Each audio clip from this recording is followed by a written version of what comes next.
little spiel, which is that the school is broke. So 3 rich white men in the administration decided the only way to balance the school's budget is to increase the amount of wealthy students who are coming in, because ultimately that's the only source of income for the school, is the wealth that's been accrued by the students' parents. So in order to do this, they conducted a survey of students who accepted but did not choose to attend or matriculate at Hampshire. Matriculate. I'm going to use that word. You can Google it. Make sure it's spelled right, or pronounced right. But basically, they asked people questions about why they didn't choose to come to Hampshire, and they heard that the visual aesthetic of the school was not pleasing enough to a certain classed eye. So they looked around at what they could do about this, such as renovating Ash, such as making the tours start from there and kind of updating them. There were lots of rumors that they were going to hire an outside firm to make a Hampshire documentary to show in the Ash screening room at the beginning of every tour. Or they were going to give the admission tour guides iPads as to make them look more sophisticated and trendy. This is a perfect case example of how protest was used and affected at Hampshire. As soon as people started developing an awareness of what was happening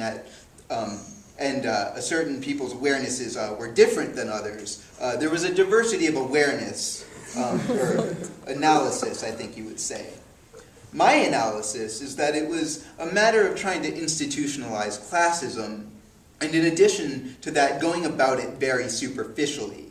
That they were not only going to change the fabric of the school, thankfully, but what they were going to do was to rebrand it to sort of lie to those people with money out there, that while you may be considering Harvard or Yale, Hampshire is just as ritzy, so come here. There are, I believe, other ways in which Hampshire could deal with its financial situation other than bouging up the school. I'm sorry, that's spelled B-O-R. B-O-U-R-G-I-N-G. Bouging, reverted from bourgeoisie. Anyway, so my role in that was very simple, where I just filmed everything that happened. The megaphones were out and the bare feet were out, and it was a gorgeous week, and everyone had to work to be doing, but they would much rather be lashing out at the man the week of or before exam week. There was an invitation to be outside and be public with one's body already, and then if you politicalize those bodies, all of a sudden you get a protest.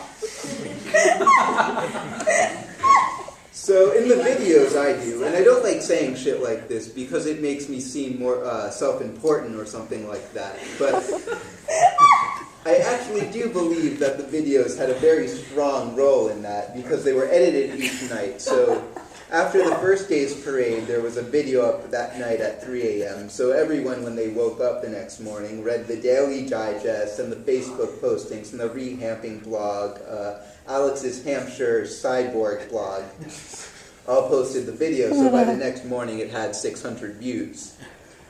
What I believe what happened, and people told me this throughout the week, that people saw that video and felt they understood a little bit more about what was happening on the lawns. If this was the real world, I would say it was happening in the street. But anyway, it was happening on the lawns. And they felt that not only could they identify with the actors involved in this movement, but they were compelled enough that they too would get out of their room that day and join in.